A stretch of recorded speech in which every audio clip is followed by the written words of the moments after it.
வணக்கம். நியூஸ் ஃபர்ஸ்டின் உலக முக்கிய செய்திகள். முதலில் தலைப்புச் செய்திகள். அமெரிக்க துணை ஜனாதிபதி வீட்டின் மீது தாக்குதல். ஈரானுக்கு தேவையற்ற பயணம் வேண்டாம், குடிமக்களுக்கு இந்தியா அறிவுறுத்தல். தொடர்ந்தும் ஏவுகணை பரிசோதனைகள், போருக்கு தயாராகும் ஈரான். ஈரானுக்கு இஸ்ரேல் விடுத்துள்ள அவசர எச்சரிக்கை. புடினின் இல்லன் ட்ரோன் தாக்குதல், இது ரஷ்யாவின் தந்திரம், ட்ரம்ப் தெரிவிப்பு. நான் நிரபராதி, அமெரிக்க நீதிமன்றத்தில் குற்றச்சாட்டுகளை நிராகரித்த மதுரோ. டொரண்டோவில் கத்திக்குத்து, போலீஸ் அதிகாரி உட்பட 3 படுகாயம். ஜப்பானை உலுக்கிய பாரிய நிலநடுக்கம். தொடர்பான விரிவான செய்திகள். அமெரிக்க துணை ஜனாதிபதி ஜேடி வான்ஸ்லின் வீட்டில் நடந்த தாக்குதலுக்கு பிறகு சந்தேக நபர் கைது செய்யப்பட்டுள்ளார். அமெரிக்க துணை ஜனாதிபதியாக ஜேடி வான்ஸ் இருக்கின்றார். இவரது ஒகியோ வீடு மீது மர்ம நபர்கள் நடத்திய சராமரியான தாக்குதல் நடத்தியுள்ளனர். சம்பவம் நடந்தபோது வான்ஸ் குடும்பத்தினர் வீட்டில் இல்லை. இந்த செயல் ஜேடி வான்ஸ் அல்லது அவரது குடும்பத்தினருக்கு எதிரான இலக்கு தாக்குதலாக என்பதை புலனாய்வு அதிகாரிகள் விசாரித்து வருகின்றனர். துணை ஜனாதிபதி வீட்டின் வெளிப்புறத்தில் ஜன்னல்களை சேதப்படுத்திய சந்தேக நபர் கைது செய்யப்பட்டார். அவரிடம் விசாரணை நடத்த வருகிறதாகவும் இந்த சம்பவம் குறித்து வான்ஸ்வோ அல்லது வெள்ளை மாளிகையோ இதுவரை எந்த கருத்தும் தெரிவிக்கவில்லை. சம்பவம் நடப்பதற்கு சில மணி நேரங்களுக்கு முன்பு தான் துணை அதிபர் ஜேடி வான்ஸ் புறப்பட்டு சென்றதாகவும் அரசு வட்டாரங்கள் தகவல் தெரிவிக்கின்றன.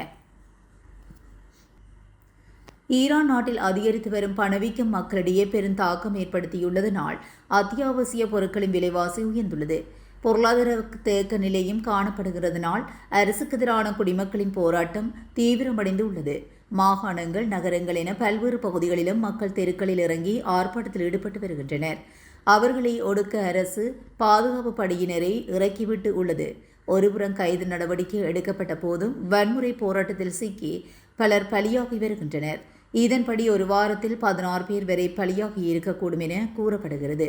இந்த நிலையில் மத்திய வெளிவிவகார அமைச்சகம் ஈரானுக்கு தேவையற்ற பயணம் மேற்கொள்ள வேண்டாம் என இந்திய குடிமக்களுக்கு அறிவுறுத்தல் வழங்கியுள்ளது.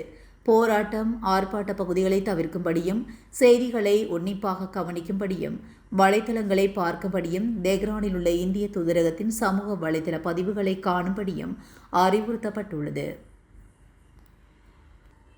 ஈரான் நாட்டில் ஏற்பட்டுள்ள போராட்டங்களை இஸ்ரேல் ஆயுதம் போல் பயன்படுத்தி கொண்டு ஈரான் அரசுக்கு எதிராக தாக்குதல் நடத்தக்கூடும் என ஈரான் அஞ்சுகின்றது. போராட்டங்கள் தொடர்ந்தும் ஸ்திரத்தன்மையற்ற நிலை நீடிக்கின்றதனால் நிலைமையை பயன்படுத்தி ஈரானை இஸ்ரேல் தாக்கலாம் என்று அந்நாட்டு அதிகாரிகள் கவலை கொண்டுள்ளனர். இதற்கு ஏற்ப அமைதியாக போராடும் போராட்டக்காரர்களை வழக்கம் போல் ஈரான் சுட்டுக் கொன்றால் அவர்களை மீட்பதற்காக அமெரிக்கா முன்வரும். நாங்கள் துப்பாக்கி ஏந்தி போருக்கு செல்ல தயாராக இருக்கிறோம் என்று ட்ரம்ப் கூறினார்.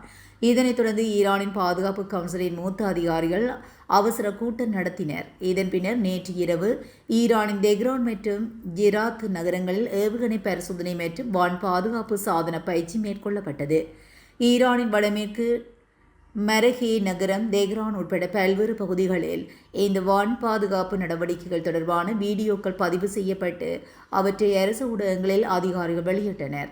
இதற்கான காரணம் பற்றி அதிகாரிகளால் எந்த அதிகாரப்பூர்வ அறிக்கையும் வெளியிடப்படவில்லை என்ற போதும் பிராந்திய அளவில் ஏற்பட்டுள்ள பதற்ற சூழலால் இந்த பரிசோதனைகள் போருக்கு ஈரான் தயாராக நடவடிக்கையில் ஈடுபடுகிறது என உலக நாடுகளால் பார்க்கப்படுகிறது. கடந்த டிசம்பர் மத்தியிலும் இதுபோன்ற பரிசோதனைகளில் ஈரான் ஈடுபட்டு வருந்தமை குறிப்பிடத்தக்கது. வெனிசுலா மீதான அமெரிக்காவின் தாக்குதல் மற்றும் அதன் ஜனாதிபதி நிக்கோலஸ் மதுரோ மற்றும் அவரது மனைவி கைது செய்யப்பட்டமை தொடர்பில் ஈரான் கவனம் செலுத்த வேண்டும் என்று இஸ்ரேல் தெரிவித்துள்ளது. ஈரான் தனது அணுசக்தி திட்டத்தால் உலகை அச்சுறுத்துவதாக இஸ்ரேல் தொடர்ந்தும் குற்றச்சாட்டி வருகின்றது. சில மாதங்களுக்கு முன்பு இஸ்ரேலும் ஈரானும் மோதலில் ஈடுபட்டிருந்த போது ஈரானிய அணுசக்தி இலக்குகளை தாக்கி அவற்றை அழிப்பதன் மூலம் அமெரிக்கா இஸ்ரேலுக்கு உதவிய நிலையில் இந்த தாக்குதல்கள் ஈரானின் அணுசக்தி திட்டத்தை பல ஆண்டுகளாக பின்னுக்கு தள்ளியதாக ஜனாதிபதி டொனால்ட் ட்ரம்ப் கூறினார். அதிகரித்து வரும் வாழ்க்கை செலவு தொடர்பாக ஈரானில் தற்போது போராட்டங்கள் நடைபெற்று வருகின்ற நிலையில் பல்லாயிரக்கணக்கான ஈரானியர்கள் முக்கிய நகரங்களில் வீதிகளில் இறங்கி போராட்டம் நடத்தியுள்ளனர். இந்த போராட்டக்காரர்களை ஒடுக்க ஈரானிய அரசாங்கம் முயற்சித்து வருகிறது. போராட்டங்களின் போது போராட்டக்காரர்கள் கொல்லப்பட்டால் ஈரான் இழப்பீடு செய்த வேண்டியிருக்கும் என்றும் தாம் இந்த விடயத்தில் தலையிட வேண்டியிருக்கும் என்றும் அமெரிக்க ஜனாதிபதி டொனால்ட் ட்ரம்ப் எச்சரித்த தொனியில் தெரிவித்திருந்தார். இந்நிலையில் ஈரானின் அரசாங்கத்துக்கு எதிரான போராட்டங்கள் அதிகரித்தால் ஈரானிய உச்ச தலைவர் அயதுல்லா அலி ஹமேனி ரஷ்யாவுக்கு தப்பி செல்ல தயாராக இருப்பதாகவும் வெளிநாட்டு ஊடகங்கள் செய்தி வெளியிட்டுள்ளன. ரஷ்யாவும் ஈரானும் நெருங்கிய நட்பை கொண்டுள்ளதாகவும் தெரிவிக்கப்பட்டுள்ளது. தங்கள் ஜனாதிபதி விளாடிமிர் புடினின் இல்லத்தை குறிவைத்து உக்ரைன் ட்ரோன் தாக்குதல் நடத்தியதாக ரஷ்யா சுமத்தும் குற்றச்சாட்டை அமெரிக்க ஜனாதிபதி டொனால்ட் ட்ரம்ப் மறுத்துள்ளார். இதுகுறித்து தனது ட்ரூத் சோசியல் சமூக ஊடகத்தில் ட்ரம்ப் தெரிவித்திருப்பதாவது: புடினின் இல்லத்தை உக்ரைன் தாக்கவில்லை. ரஷ்யா வெளியிட்ட ஆதாரங்கள் போதுமானவையல்ல. இது போர் நிறுத்த பேச்சுவார்த்தைகளை தடுக்கும் ரஷ்யாவின் தந்திரம் என்று நம்புகின்றேன். உக்ரைன் ஜனாதிபதி விளாடிமிர் ஜெலன்ஸ்கியுடன் பேசியதற்கு பிறகு ட்ரம்ப் இந்த கருத்தை வெளியிட்டுள்ளது. டிசம்பர் 28, 29 இரவில் நடந்ததாக ரஷ்யா கூறும் இந்த தாக்குதலுக்கு ஆதாரமாக சேதமடைந்த ட்ரோன் ஒன்றின் வீடியோவையும் ட்ரோன்கள் உக்ரைனின் சுமி செர்னிஹேவ் பகுதிகளில் இருந்து வந்ததை காட்டும் வரைபடத்தையும் அமெரிக்காவிடம் ரஷ்யா வழங்கியிருந்ததாகவும் அதை குறிப்பிட்டே ட்ரம்ப் இவ்வாறு கூறியுள்ளார். ரஷ்யாவின் இந்த குற்றச்சாட்டை உக்ரைன் முழுமையாக மறுத்து வருகிறது. அமைதி பேச்சுவார்த்தையை தடுப்பதற்காக இந்த குற்றச்சாட்டை ரஷ்யா சுமத்துவதாகவும் அந்த நாடும் கூறியுள்ளதாக தெரிவிக்கப்பட்டுள்ளது. அமெரிக்காவால் கைது செய்யப்பட்டு பதவியிலக்க செய்யப்பட்ட வெனிசுலாவின் முன்னாள் தலைவர் நிக்கோலஸ் மதுரோ தனக்கு எதிரான குற்றச்சாட்டுகளை நீதிமன்றம் விசாரணைகளின் போது நிராகரித்துள்ளார். மதுரோவுக்கு எதிராக சுமத்தப்பட்டுள்ள 4 குற்றச்சாட்டுகள் தொடர்பிலும் அவர் இன்று அமெரிக்க நீதிமன்றத்தில் தாம் குற்றமற்றவர் என மறுப்பு தெரிவித்துள்ளார். மதுரோவுக்கு எதிராக போதைப்பொருள் தீவிரவாத சதி, கொகைன் இறக்குமதி சதி, இயந்திர துப்பாக்கிகள் மற்றும் அழிவூட்டும் ஆயுதங்களை வைத்திருந்தமை உள்ளிட்ட 4 கடுமையான குற்றச்சாட்டுகள் சுமத்தப்பட்டுள்ளன. நான் நல்ல மனிதன் நீதிமன்றத்தில் மதுரோ நியூயார்க் நீதிமன்றத்தில் நடைபெற்ற விசாரணையின் போது நீதிபதி ஆல்வின் ஹெல்லர்ஸ்டைன் எதிரில் முன்னிலையான மதுரோ குற்றச்சாட்டுகளை முழுமையாக நிராகரித்துள்ளார். நான் நிரபராதி, நான் எந்த குற்றத்தையும் செய்யவில்லை, நான் ஒரு நல்ல மனிதன் என மதுரோ நீதிமன்றத்தில் கூறினார். இதேவேளை மதுரோவின் மனைவி சிலியா புளோரெஸும் தாம் குற்றமற்றவர் எனவும் தாம் ஒரு அப்பாவி எனவும் அவர் நீதிமன்றத்தில் தெரிவித்துள்ளார். மேலும் மதுரோவின் தம்பதியினர் நீதிமன்றத்தில் பிணை கோரவில்லை எனவும் அவர்களுக்கு எதிரான குற்றச்சாட்டுகள் நீதிமன்றத்தில் வாசித்து காட்டப்பட்டதாகவும் தெரிவிக்கப்படுகிறது. மதுரோ தம்பதியினருக்கு எதிரான வழக்கு விசாரணைகளை எதிர்வரும் மார்ச் மாதம் 17ஆம் தேதி மீண்டும் நடைபெறும் என நீதிமன்ற வட்டார தகவல்கள் தெரிவிக்கின்றன. அமெரிக்காவில் நடைபெறும் இந்த வழக்கு வெனிசுவேலா அமெரிக்கா உறவுகள் மட்டுமின்றி லத்தீன் அமெரிக்க அரசியல் சூழ்நிலையிலும் பெருந்தாக்கத்தை ஏற்படுத்தும் என அரசியல் பார்வையாளர்கள் கருத்து தெரிவிக்கின்றனர்.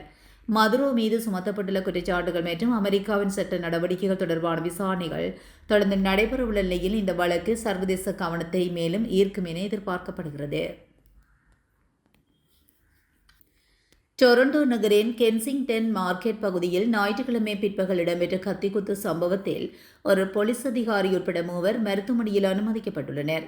இந்த சம்பவம் கல்லூரி ஸ்ட்ரீட் மற்றும் பெல்வியூ அவென்யூ சந்திப்புக்கு அருகே இடம்பெற்றதாக டொரண்டோ போலீசார் தெரிவித்தனர். ஒரு ஆண் ஒருவர் பெண் ஒருவரை கத்தியால் குத்தியதாக தகவல் கிடைத்ததை அடுத்து போலீசார் சம்பவ இடத்துக்கு விரைந்தனர். அங்கு காயமடைந்த பெண் ஒருவரை மீட்ட போலீசார் அவரை உயிருக்கு ஆபத்தில்லாத காயங்களுடன் மருத்துவமனைக்கு கொண்டு சென்றதாக தெரிவிக்கப்பட்டுள்ளது. ஜப்பானின் சிமோனா மாகாணத்தில் ரிக்டர் அளவுகோலில் 6.2 பதிவான சக்தி வாய்ந்த நிலநடுக்கம் ஏற்பட்டுள்ளது. இது நில அதிர்வு தீவிர அளவுகோலில் 5ஆம் நிலை கொண்ட வலுவான நிலநடுக்கம் என கூறப்படுகிறது. குறித்த நிலநடுக்கமானது செவ்வாய்க்கிழமை அந்நாட்டு நேரப்படி காலை 10:18 மணிக்கு பதிவானதாக சர்வதேச ஊடகங்கள் தெரிவிக்கின்றன.